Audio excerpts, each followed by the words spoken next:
Good morning and welcome to the Sunday service. This morning we're going to meditate few minutes. After the meditation, Chandana Bhikkhu is going to give a Dhamma talk. After that, question and answer and chanting. Right now, Reverend Chansara is going to start the loving kindness meditation. Good morning to everyone. Now let's prepare for the meditation. So please let's relax ourselves. Be seated in a comfortable and upright posture to prepare for the meditation. So we spread meditation in this way. Easy way, that is in 3 statements, and we repeat, continue. May all the living beings be free from physical illnesses.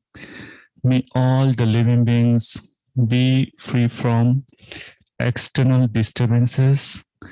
May all the living beings be free from mental illnesses. Let's continue spreading loving thoughts towards all the living beings in this way. Let's repeat once again. May all the living beings be free from physical illness. May all the living beings be free from external disturbances. May all the living beings free from mental illness. Let's spread loving kindness, meditate until we hear the bell sound.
Sadhu, sadhu, sadhu. Good morning, Chandana. You can start your Dhamma talk right now. Thank you, Madam.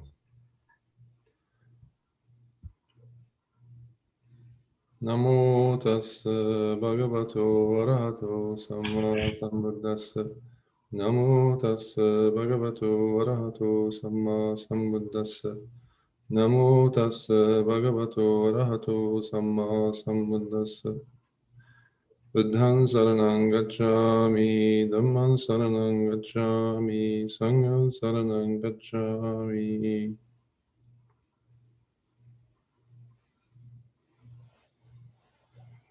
Good morning, everyone.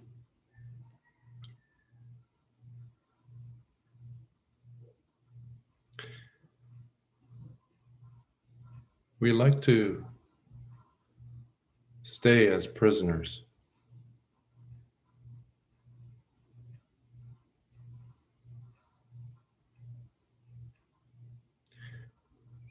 Because of habits. Not because we enjoy it, but because of habits.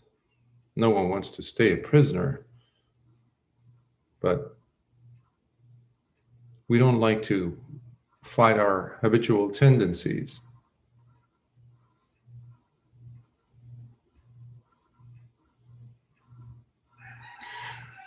We talk about freedom, especially in our country here in the United States. That's one of the biggest mottos we have, even though we know better deep down as to the facts of how the world is today. The world has been kept captive for over a year. The entire planet. In my travels last year, different parts of the world, I was quite shocked to see the ramifications of that as I went from one airport to the next, as if everybody working at the airport was on strike or something, because they were pretty much empty. Same with train stations, roads, streets, buses.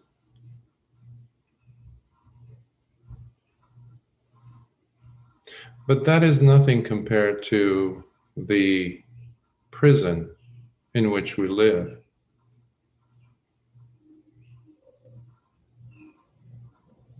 The habitual tendencies that I'm referring to here specifically were described beautifully by Lord Buddha as the asavas. Asavas. In English, translators often render the term as influx, cankers, taints, etc. I like to translate it as contaminants. Contaminants. But what do they do? What do they contaminate?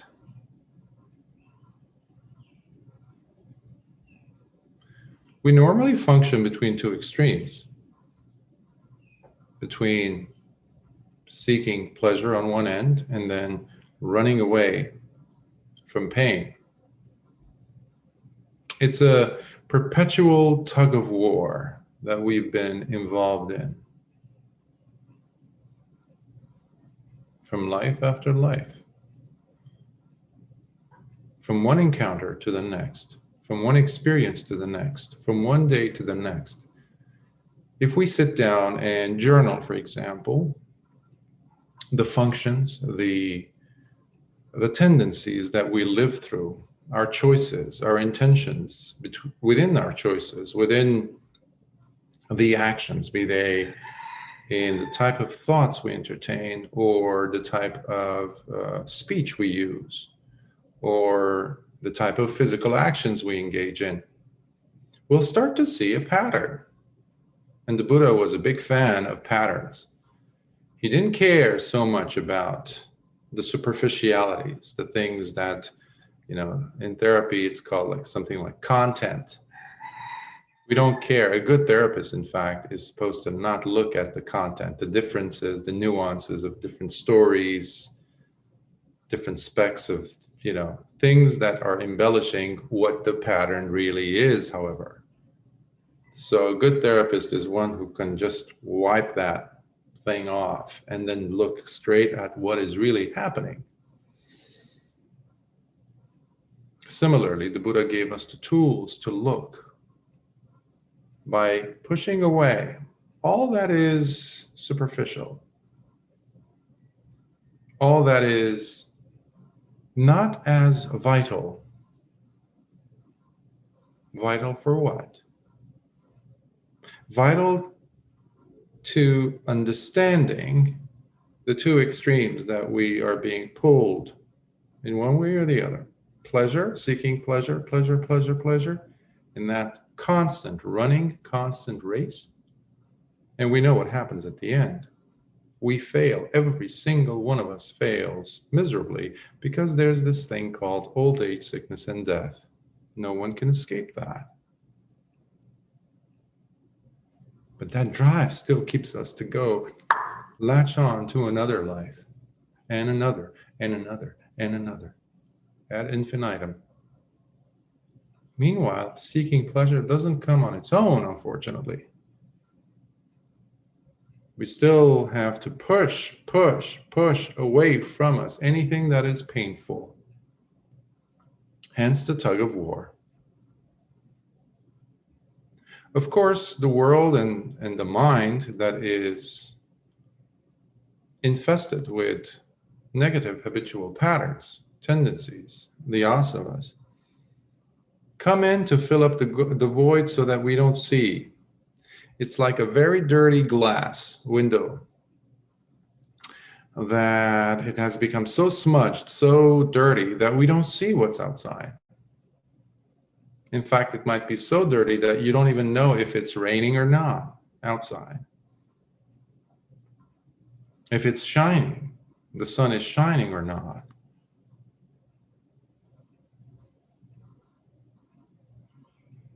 And that is why we practice wisdom. I didn't say practice meditation because there's so many different types of meditations these days. Unfortunately, most of which don't lead to what Lord Buddha talked about, explained for over 45 years. And then his tradition was kept by the Arya Savakas, the Arahants. The Arahants are the ones who kept the Dhamma alive. Let's be clear on that. Not the texts, not the suttas. The suttas are just words, inscriptions. And oftentimes they get corrupted, as we have seen over centuries. So the two extremes, pleasure seeking and running away from pain. This creates a fluctuation. This creates such an agitated state of mind that we don't see the natural underlying quality of the mind. So many times meditators come and say, Bhante, I'm not having that many hindrances, but I just get to this place of, you can call it indifference. Yes, fine. But it's so boring, I need to get out of it. Well, the brain is unable to process that because it wants action. It wants some type of activity. In fact, agitation has been seen by the mind as the normal state of affairs. As that is the way to go. That's the normal state to be in. Remember the dirty glass window? We have become convinced that that is how the world outside looks, how the blue sky looks. Dirty.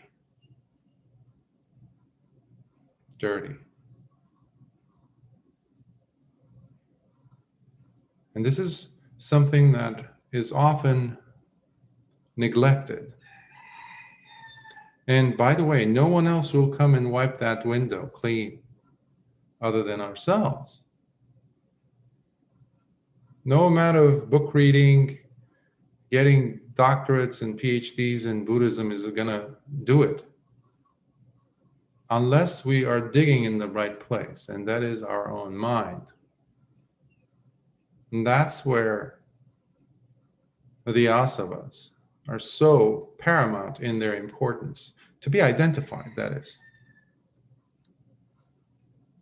Asavas, as I mentioned, I translate them as contaminants. They contaminate what?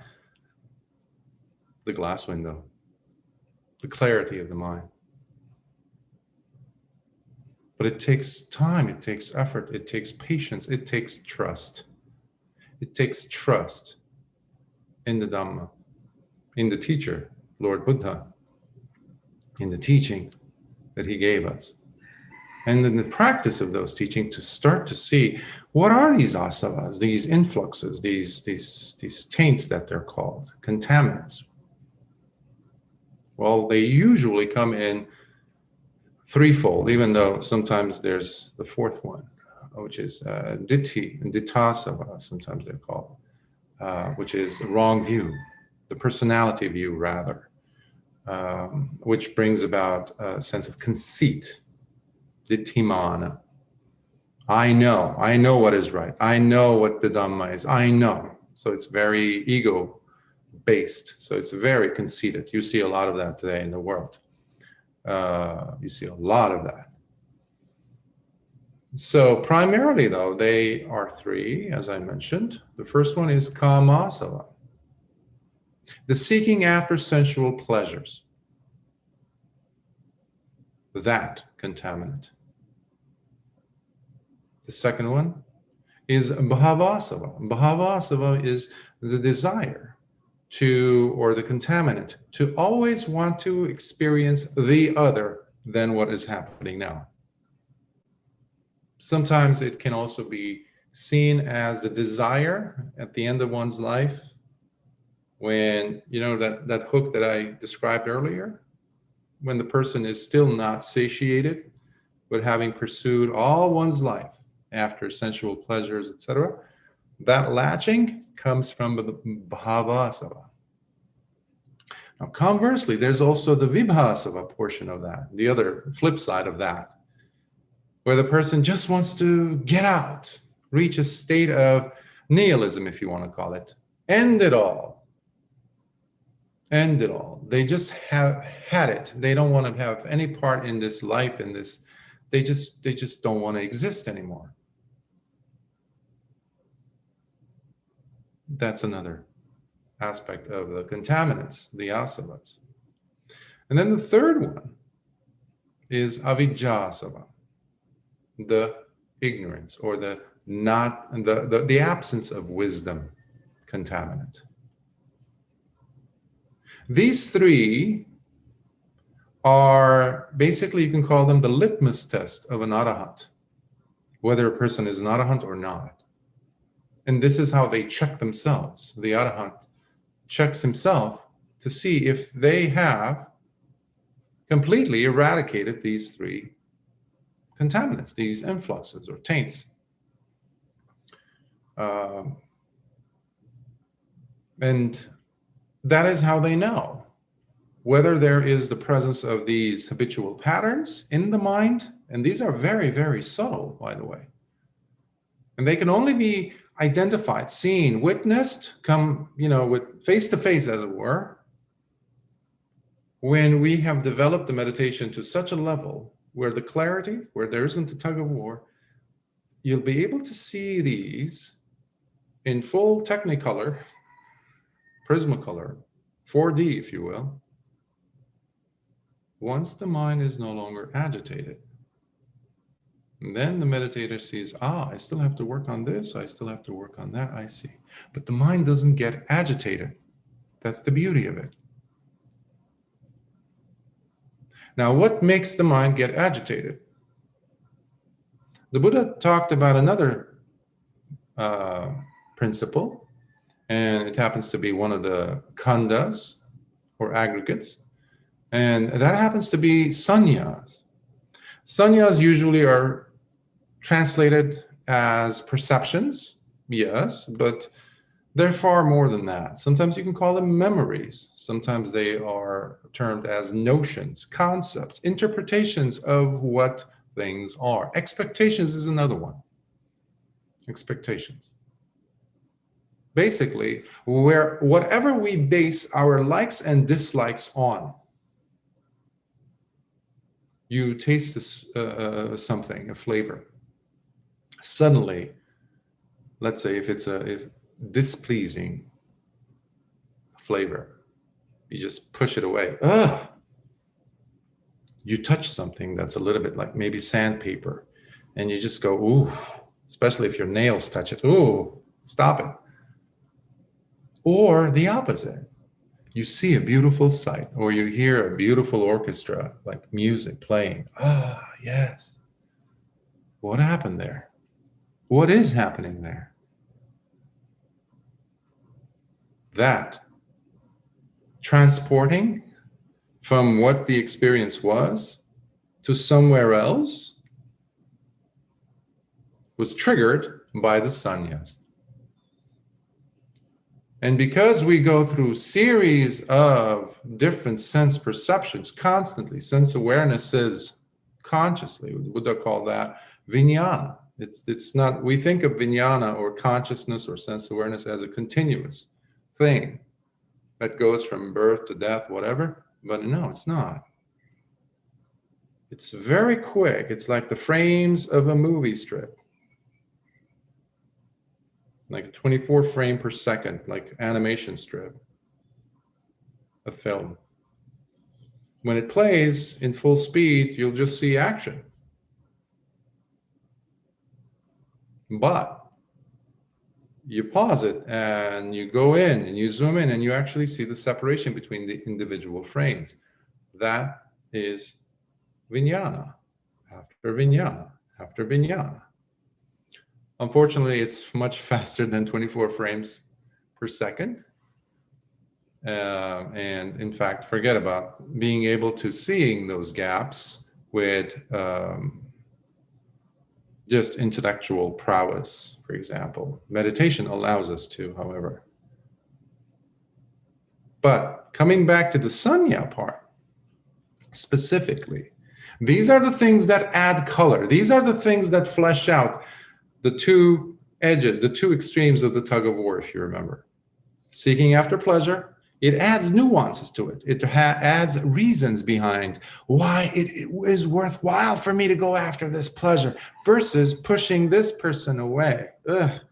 It's painful to be around this person or this thing, and it fleshes out details on that. What is adding more details? Sanya. The Buddha has a beautiful phrase. He has all over the place, is in the Nikayas, of course, but very inspiring. These, for me at least, they work as those hooks that a rock climber or a mountain climber uses. The hooks on the rock face. The Buddha is the one who had actually gone and put these pegs, these solid pegs, into the solid face of the rock. That later on, when us, meditators, we persevere and we push through, we'll have something to attach our rope and our lifeline to, hook it up to that, and then climb up, and then see what Lord Buddha saw as he was climbing in the Bodhisattva, and then hopefully get there within this life with perseverance. So, the phrase goes something like this.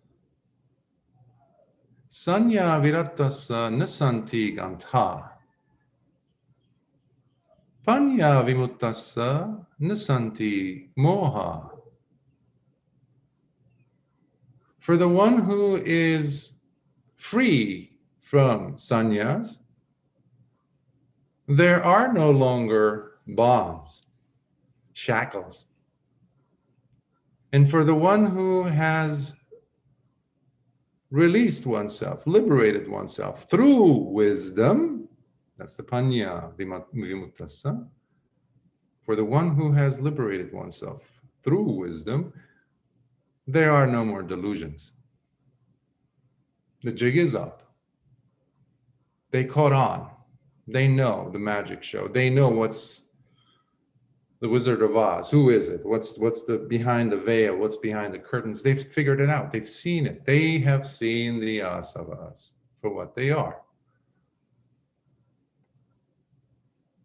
And that is ultimate freedom. Because one of the ways that an arahant sees that they are now arahant is because they also see the asavas have been destroyed, eradicated.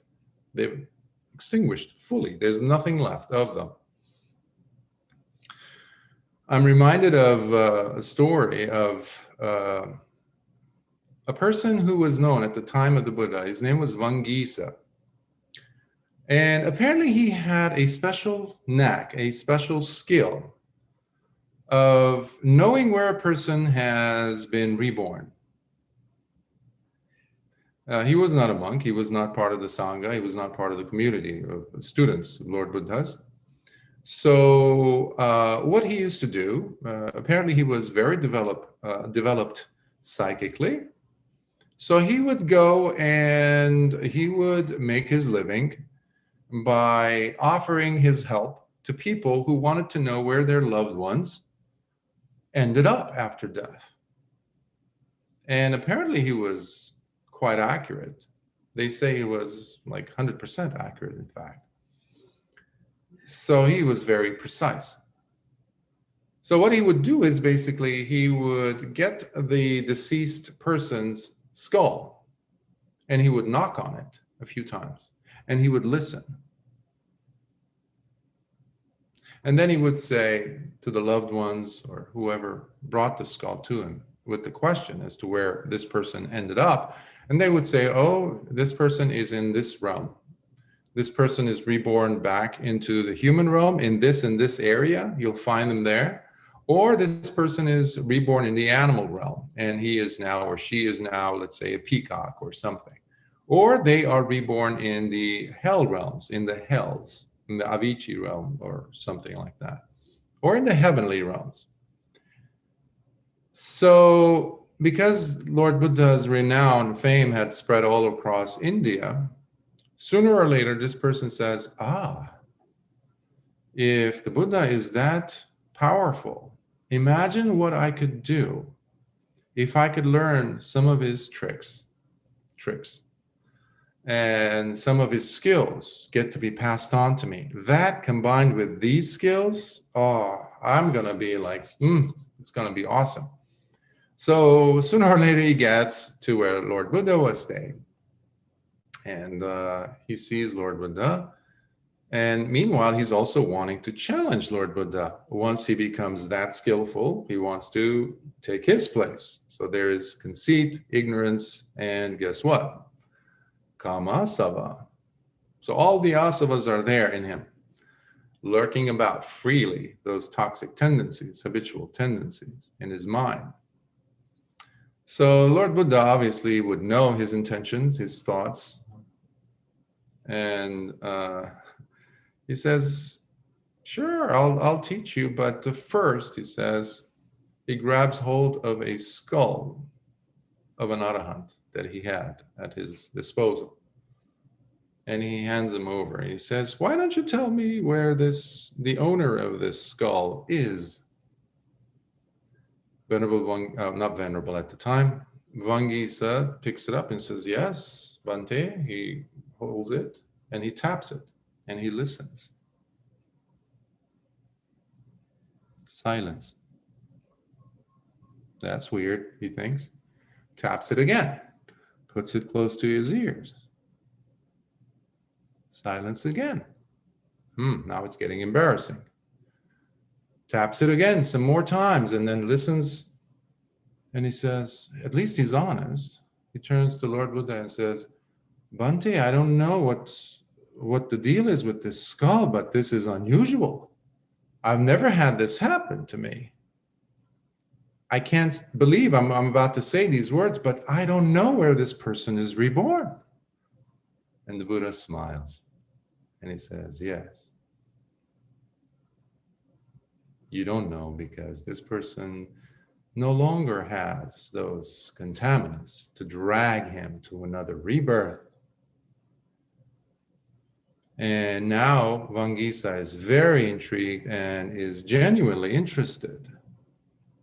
Not just to be able to understand what Lord Buddha is talking about, but to experience what the owner of that skull must have experienced. That is his inner quality of trust, which we need to inculcate, bring out within us, and get inspired by these stories. That's why I share them. And with his request, Vangisa takes on the Samanera, the novice ordination, and then the higher ordination, becoming a bhikkhu. And then he strives and strives, and then he finally figures out that the only skull that he needs to be knocking on is his own. And he's able to become one of the arahants, as he is able to penetrate through his habitual tendencies and see clearly that the mind is finally free of the asavas, these influxes, these leakages.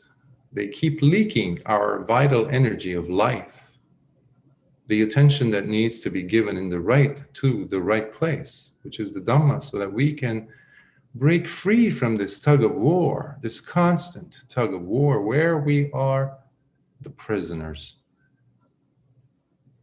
We might be in prison in the real, like outside, physical world on this planet. We might be. But that is nothing compared to the prison that we all are in, so long as we are captives in the hands of the asavas. And that's why Lord Buddha taught for 45 years, to help us break free, because being caught in the tug of war, if you've ever seen, we've all seen, we've been participating in when we were children in these tug of wars. I would always feel bad to that piece of, I don't know, ribbon or something that they would tie in the middle of the rope as these two groups of people, and a lot of groaning and yelling and this and that. And I would feel, oh, look at the middle. Oh, I'm so glad I'm not there, caught up in the center of this rope being pulled. And sometimes you would get lucky and see the rope snapping.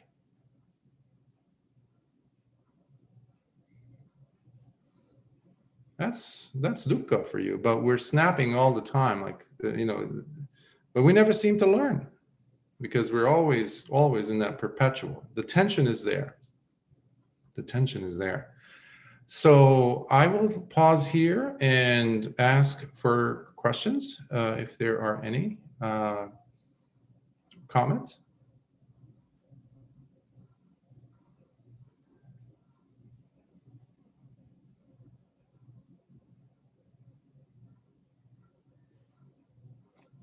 I don't know what time it is, so yeah, we have some time.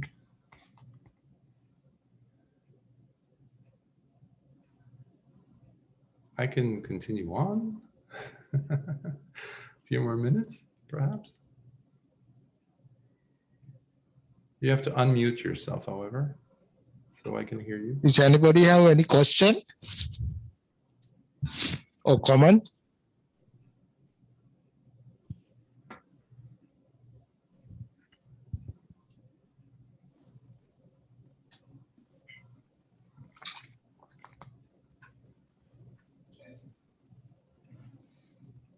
I have a question. Yes. Good morning. You had mentioned that the meditations wouldn't, well, I forget the exact wording you said, that the meditations that we do aren't going to get us to where we want. Could you explain that a little more? Mm-hmm. Good question. The Buddha was a realist, and we're sometimes surprised to read how often people were able to attain the goal. But we neglect in the 21st century, or even centuries prior to us, that is not, where the situation where so many people are able to attain the first, second, third, and fourth stages of awakening. And why is that? And the method is solid when we look at the Dhamma, the teaching. However, so much corruption has taken place. Additions of do this other thing, do this other thing, do this. If you rely on this, if you rely on chanting this sutra, for example, or this sutta, or this ritual, or do these other things almost in a, well, not almost, but in a systematic way, but rather superficially, where we're not ever just going deep enough.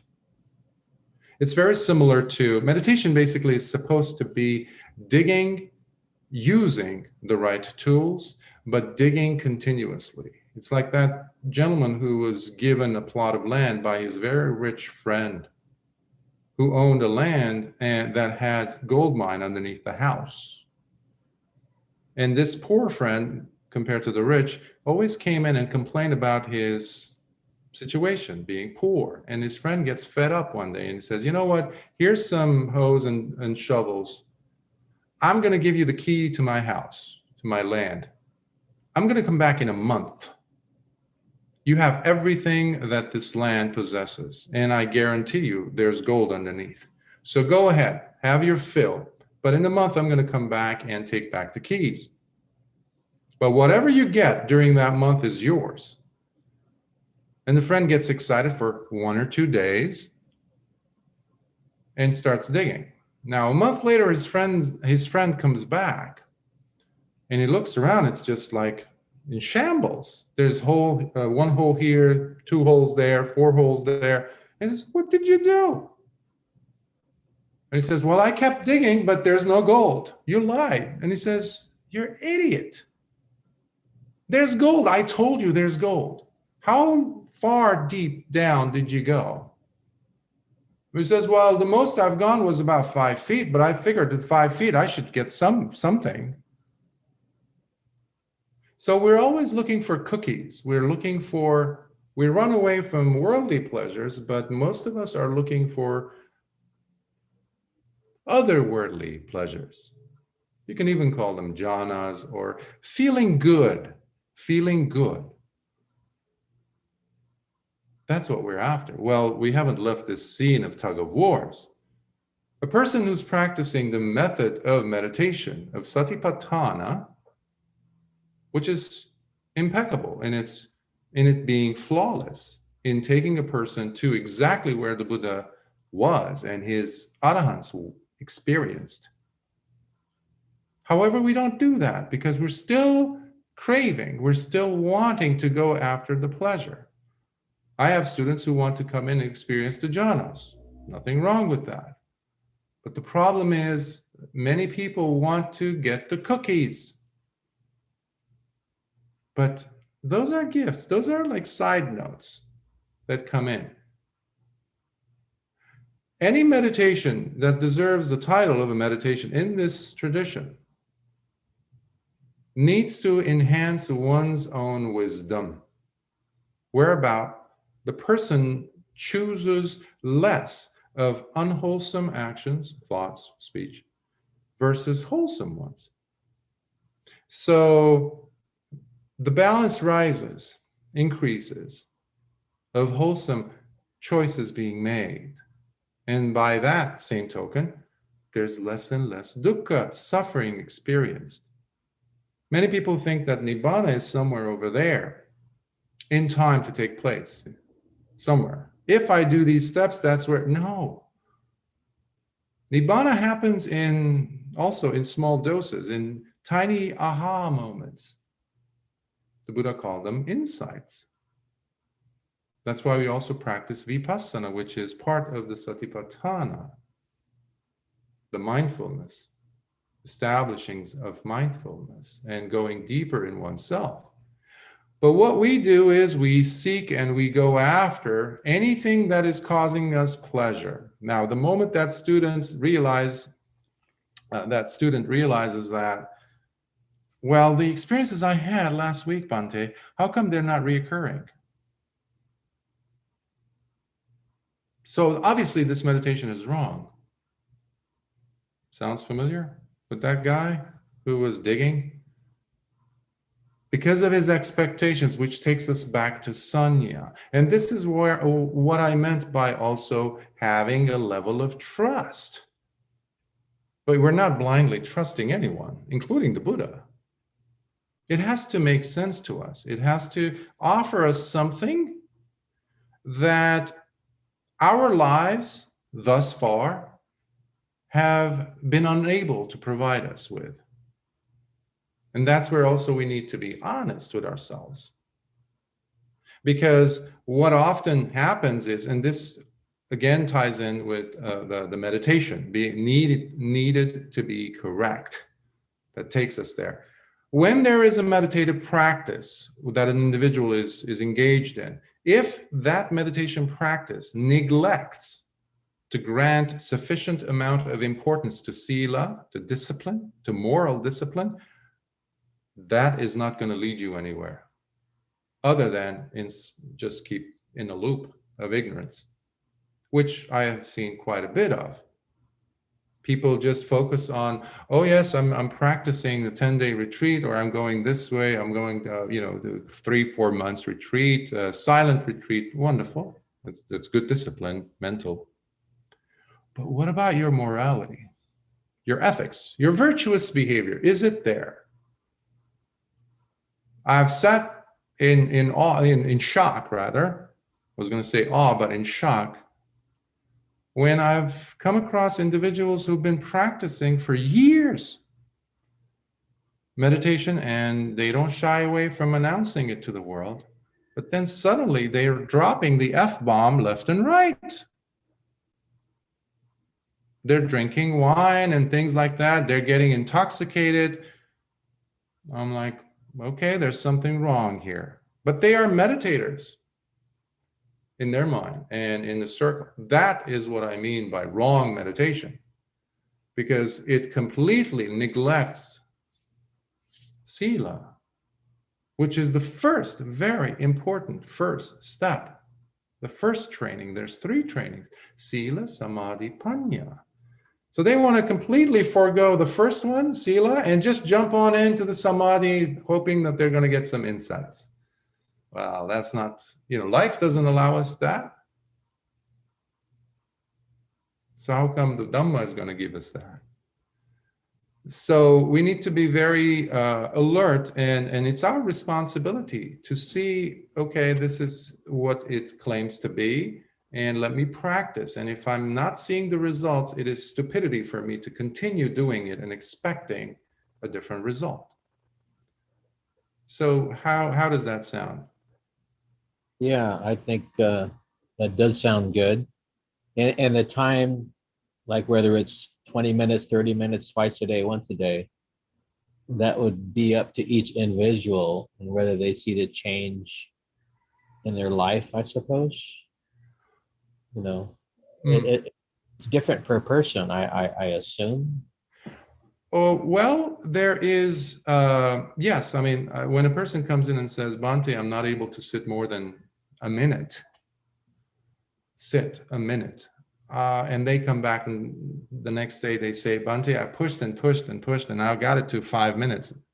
I'm not going to discourage them by saying, well, that's not good. You need to have sat for 30 minutes at least. That's totally, non-constructive, to say the least. However, then my urging of them to sit more will expand to other areas of their lives. Meaning, can they be able to carry that state of awareness or mindfulness in the different phases of their life, daily life? Right. So I would encourage them to look at their thoughts more closely. Not even, I won't even use the mind, because it's too subtle for many of us. So what I do is when you walk into a room, let's say, any room, any doorway, you're moving from your living room, from your balcony, from your porch inside into the living room area, whatever. Can you mentally be present enough to be aware as to which foot is moving in first, moving into the room or moving out of the room? That's it. Nothing extravagant. Yeah. That way, the person develops this deeper level of intimacy with this thing called mindfulness. And it's no longer becoming, as they practice, it no longer stays superficial because it's becoming part and parcel of their wakeful DNA, if you want to call it, just like where they're carrying it through their different activities. Suddenly, even in the midst of a very intense conversation, a call, let's say, suddenly they're going to notice that their heart is palpitating or they're getting agitated in the mind. Bhante didn't tell them to be mindful of that conversation, but they inevitably become. So what's happening is the bucket, if you will, of mindfulness naturally starts to increase in its content of awareness, more and more and more. And conversely, less and less quantities of sleep or completely being deluded or forcing ourselves to stay deluded about something. They're becoming less. And suddenly, the six senses that carry in information to you, whether it's flavors, sights, smells, etc., now they have a different nuance, a different texture, a different, well, actually a depth to them, suddenly. And that's when the person is actually pulling themselves away from the tug of war and coming closer and closer and closer to the midpoint, where there is less and less of that agitated state of mind. Does that help? Oh yes. Yeah. I've noticed, starting to do that, like pay attention, not Good. during my official meditation sessions. Yeah. Yeah. Thank you. I'm glad. And please don't hesitate from being curious as to, you know what? I'm sitting for 20 minutes. Let me try an extra minute. Because in all fairness, 20 minutes, I mean, the sitting is very important, even if it's 1 minute. However, there is a time, a bundle of time, if you will, that really makes one to go deeper if it is consistent. That's another thing. And frequent, meaning if it's 1 hour or 30 minutes a day, 30 minutes is what I'm driving at, basically. Eventually, I would get the student to go to 45 and then hover around 1 hour. But it's too much for many people.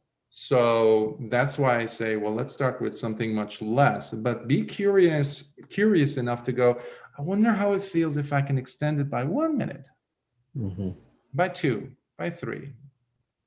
Back in the day when I used to be a trainer, when I would get a person who couldn't do one single push-up, eventually I would really, encourage them this and that and then cheer them on to get them to be curious enough to push their muscles to do a half extra. And then that half became 2. Suddenly they do 2 push-ups. They were able to do 20 and even more. So leaving a door open for the person to be, you know what, let's try. What do I have to lose? And maintaining that maintenance is extremely important on this path. So thank you for your question. Thank you. Thank you, Chandana. Hope to see you next time. Thank you for everybody's time is running. So let me explain next week, which is the July 18th, Sunday service. Dhamma talk is going to give Silas Mahajan, the Nepalese teacher, is going to give a next Sunday Dhamma talk. And the August, either 22nd or the 29th, either the Sunday, we are planning to do the Ulambana service, which is offering merit for the departure relative. It's going to be either last Sunday or before that Sunday. I mean, either 22 or 29 August. It's going to be outside, backyard. We provide lunch for the lay people, and for the monks, we provide the dana also. All right. Thanks for everybody. We're going to chant the page 4 and page 10. Namo tassa bhagavatu arahato samma sambuddhassa. Namo tassa bhagavatu arahato samma sambuddhassa. Namo tassa bhagavato arahato samma sambuddhassa. Buddhang Saranang gacchami, Dhammang saranang gacchami, Sanghang saranang gacchami.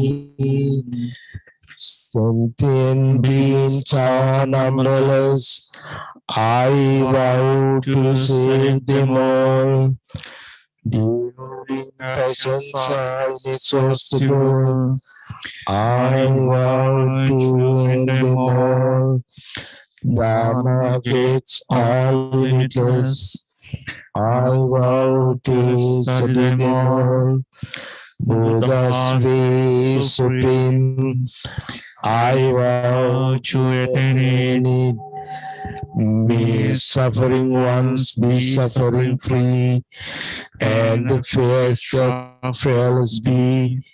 May the grieving shall weep, and the sick find help to live. May all merit Be extended to everyone, that we together with all beings may gain Buddha's way. Om Nami Padme.